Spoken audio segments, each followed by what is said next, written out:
Hello and नमस्कार। मैं बाबूलाल आपके सामने उपस्थित हो चुका हूं आज हिंदी साहित्य की क्लास के रूप में। और हिंदी साहित्य की जो क्लास चल रही है वो आपके एमए के लिए, मास्टर डिग्री के लिए क्लास रहने वाली है। सर, मास्टर ऑफ आर्ट्स में बिल्कुल ये नॉन स्टॉप क्लास रहने वाली है। ये क्या है, कौन से सेमेस्टर में है? थर्ड सेमेस्टर की नहीं है भैया, ये एमए की है क्लास। किसकी है? एमए। एमए की फर्स्ट सेमेस्टर की क्लास रहने वाली है हिंदी में। कबीरदास जिनके ये ऑप्शनल में लिया हुआ है, कबीर के लिए इंपॉर्टेंट क्लास, एक रात पहले पढ़कर पास करने वाली क्लास है। सभी सभी पीजी स्टूडेंट इस चैनल से आप जुड़ सकते हो। चैनल का नाम सिक्योरिटी एग्जाम अड्डा, बीएससी वाला सीकर और टेक्निकल वाला, ये अपने ही चैनल है। इनको सबको क्या करना है? सब्सक्राइब करना है। और ठीक है, करते हैं शुरुआत। शुरुआत करने से पहले मैं आपको बता दूं, अपनी इंस्टाग्राम आईडी है सर जी, तो इन्हें करो फॉलो। सर जी मैं कर ली। अब कोई कमेंट करके यहाँ नहीं कहोगे मैं इंस्टा कौन चलाऊं, तो न चलावे तो कमेंट कर बता भाई, जरूरत को नहीं, न चलाओ तो कोई बात को नहीं है। ए बेटा कमेंट करना लग जा, सर जी हम नहीं चलाते, तो मैं क्या करूं? है, नहीं चलाते, आपकी इच्छा है। तो आप पर क्यों करावा सर जी इंस्टाग्राम आईडी फॉलो? ए इसलिए करा रहे, हाँ, कि आप पर स्टोरी लगाई जा पेपर की, तो बेटे देख सको। बाकी ये चैनल अपना ही है, आने थे सब्सक्राइब करो। बिल्कुल सर कर ले, कोई बात को नहीं। करा शुरुआत, लियो भी। पहला पहला प्रश्न आपके सामने उपस्थित हो गया है। क्या हो गया है कि कबीर का जीवन परिचय लिखिए। कबीर जी का जीवन परिचय में आपको क्या लिखना है? कबीरदास जी जो है भक्ति काल के प्रमुख संत कवि थे। क्या थे? संत है, प्रमुख संत थे। और इनकी भाषा साधुकड़ी भाषा का इन्होंने क्या किया है? प्रयोग किया है। जिनका जन्म 1398, जन्म कब हुआ था? 1398 के आसपास बताया जाता है। कहाँ हुआ था? काशी के वाराणसी में माना जाता है। इनके जन्म से संबंधी अनेक कथाएं देखने को मिलती है। कौन कौन सी कथाएं? कहा जाता है कि इन्हें नीरू और नीमा नामक जुलाहा दंपति ने पाला पोसा। कबीर को किसने पाला पोसा? नीरू और नीमा नामक जुला जुला जाति दंपति ने पाला पोसा। कबीर के गुरु का नाम क्या था? रामानंद। गुरु, कबीर के गुरु याद करना, गुरु रामानंद। पिता माता पालन पोषण किसने किया? लालन पालन नीरू व नीमा। ध्यान रहे, ये आपको ध्यान रखना है। और कबीर का जीवन सादगी सादगी, सत्य और सामाजिक सुधार के लिए समर्पित था। वे पेशे से जुलाहा थे और समाज में व्याप्त अंधविश्वास, पाखंड, जाति भेदभाव और धार्मिक कट्टरता का विरोध किया था इन्होंने। और ये मृत्यु 1518 में मगहर में मानी जाती है। मृत्यु आपके मगहर में मानी जाती है। और जन्म आपका काशी में माना जाता है, 1498 से 1518।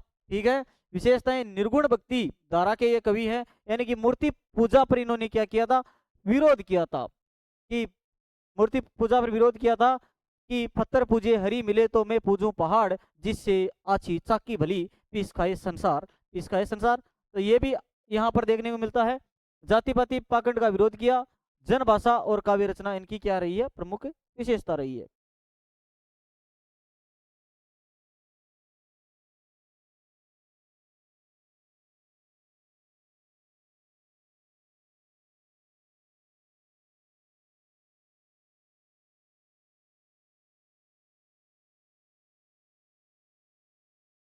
कबीर के काव्य की प्रमुख विशेषताएं क्या है? कबीर की प्रमुख विशेषताएं काव्य की: निर्गुण भक्ति के कवि, निराकार निर्गुण, निरंजन ईश्वर की उपासना की है। दोहा, मोह को कहाँ ढूंढे रे बंदे, कि मोह को कहाँ ढूंढे रे बंदे, मैं तो तेरे पास हूं। कि भगवान हर कण कण में विराजमान है, भगवान आपके हृदय में विराजमान है। कि आप मुझे कहाँ ढूंढ रहे हो? कहाँ मूर्तियां में, कहाँ मंदिरों में, कहाँ कहाँ घूम रहे हो? मैं तो आपके अंतर मन में हूँ। तो मोह को कहाँ ढूंढे रे बंदे, मैं तो तेरे पास हूँ। सामाजिक सुधार, उन्होंने समाज में फैली कुरीतियों का विरोध किया। जैसे जाति न पूछो साधकी, पूछ लीजिए ज्ञान, मोल करो तरवार का, पड़ा रहने दो म्यान।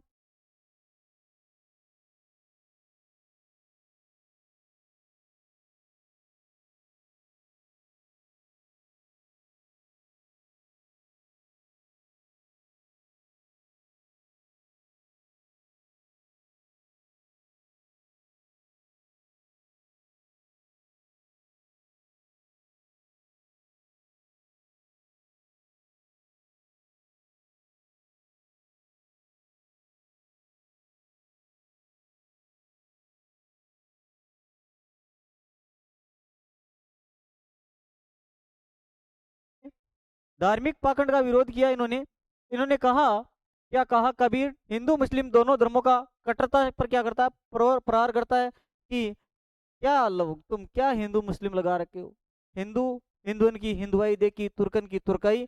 कि हिंदू जो होता है वो क्या करता है, वो किसी की मृत्यु हो जाती है, अंतिम संस्कार में जाता है, तो वहां पर अंतिम संस्कार करके घर पे आके चूल्हा चौका करता है, चूल्हा जलाता है, खाना पीना करता है। और मुसलमान क्या करता है, मुसलमान क्या करता है, पहले उसको लेटाया जाता है, नहाया धोया जाता है, और पहले जीम के फिर उसका अंतिम संस्कार करते हैं। तो हिंदुओं की हिंदुआई देख ली, तुर्कन की तुर्काई, इसमें कुछ नहीं रखा, जाति पाति आप सब छोड़ो।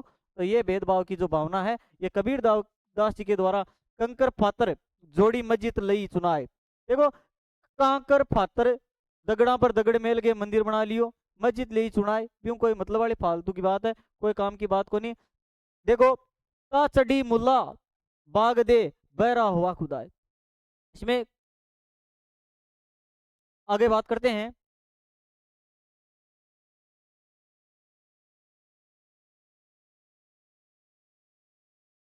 आगे बात करें, आगे बात करें, गुरु की महिमा कबीर ने गुरु और ईश्वर से भी बड़ा बताया है। गुरु की महिमा के बारे में बताया है, क्या बताया है? गुरु की महिमा कबीर ने, कबीरदास जी ने बताया है कि गुरु जो है वो भगवान से भी ऊपर है। जैसे दोहे के माध्यम से आपने सुना भी होगा, और ये दो आपको लिखना भी आना चाहिए। क्यों लिखना आना चाहिए उर्जी? अरे तो कबीरदास जी थे ऑप्शनल सुने हो आनो चीज है कि गुरु गोविंद दो कड़े काके लागू पाए, बलिहारी गुरु आपने गोविंद दियो बताए कबीरा, गोविंद दियो बताए। इसमें कहा गया है कि एक तरफ कौन खड़े हैं, गुरु जी खड़े हैं, और एक तरफ चेला जी खड़े हैं, एक तरफ भगवान खड़े हैं। अब गुरु और गोविंद दोनों खड़े हैं और एक तरफ भगवान खड़े हैं, तो बताओ, ये इनका कोई छात्र है, स्टूडेंट है, ये पूछ रहा है कि गुरु गोविंद दो हो खड़े काके लागू पाओ। तब भगवान गोविंद का मतलब होता है भगवान कहते हैं कि गुरु का स्थान ऊपर है, तुम पहले गुरु के चरण स्पर्श करो। ये बात, इसकी भाषा देखो, भाषा सरल सहज भाषा है, सरल भाषा है। लोक शैली कबीर ने भाषा में किस भाषा का प्रयोग किया? कबीर जी की भाषा वो साधुकड़ी भाषा है, सदुकड़ी भाषा है, जिसमें अवधि भाषा का मिलन है, ब्रज भाषा है और खड़ी बोली है। सीधा सीधा प्रहार किया है, सीधा सीधा क्या किया है? प्रहार किया है, प्रहार भाषा है। पंजाबी भाषा का इसमें शब्दों का मिश्रण का प्रयोग हुआ है। आगे बात करें तो देखो, कबीर की भाषा और शैली पर प्रकाश डालिए। तो कबीर की भाषा, देखो भाषा, कबीर की भाषा कैसी है? भाषा सादुगड़ी है, विभिन्न बोलियों का मिश्रण है, अवधि है, खड़ी बोली है, पंजाबी और राजस्थानी भाषा का भी इसमें सरल और सहज जन सामान्य की समझ में आने वाली भाषा है, प्रभावशाली भाषा है, सीधी की सीधी दिल पे लगती है, ये भाषा रही है कबीर की।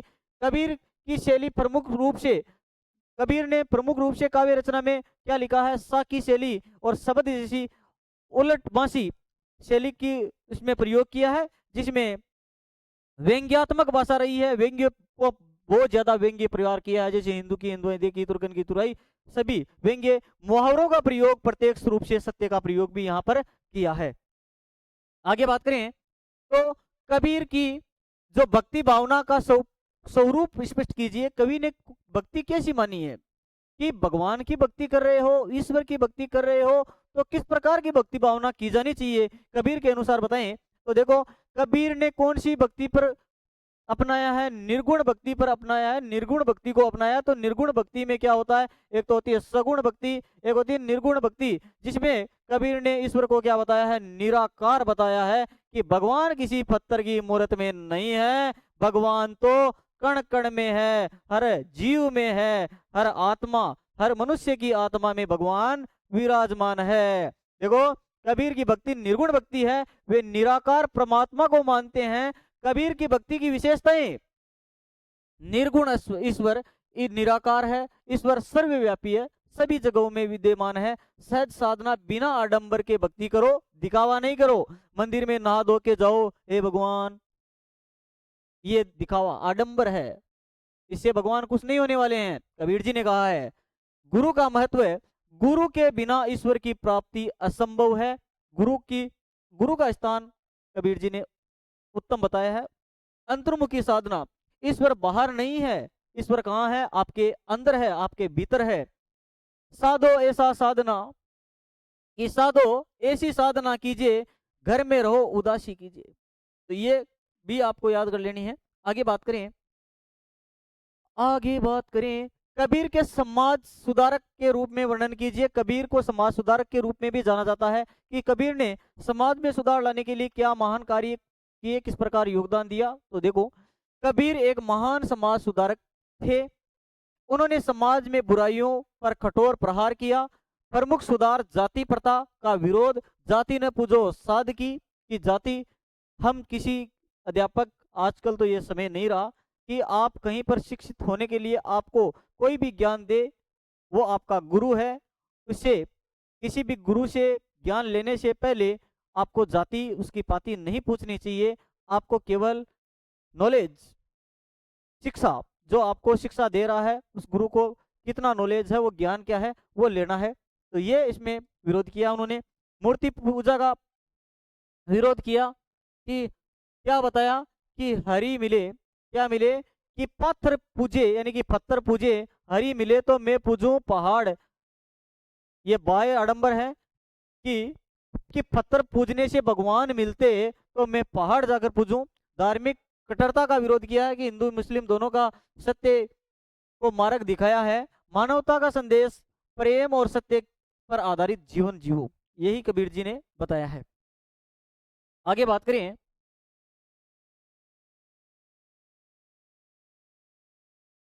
चल भाई क्या हो गया?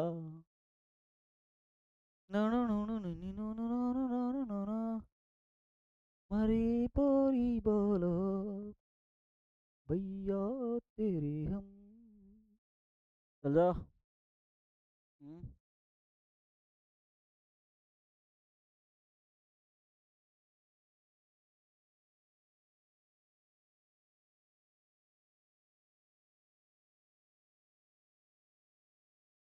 हाँ, अब बात करें कबीर की रचनाएं। तो कबीर की काव्य रचनाओं के बारे में बात करें तो कबीर की रचनाएं मुख्यतः उनके शिष्यों से संकलित हैं।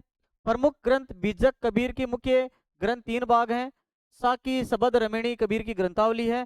दोआ साकी सबद और उलट बांसी, ये कबीर की रचनाएं प्रमुख रहने वाली है, तो ये भी आपको आनी चाहिए।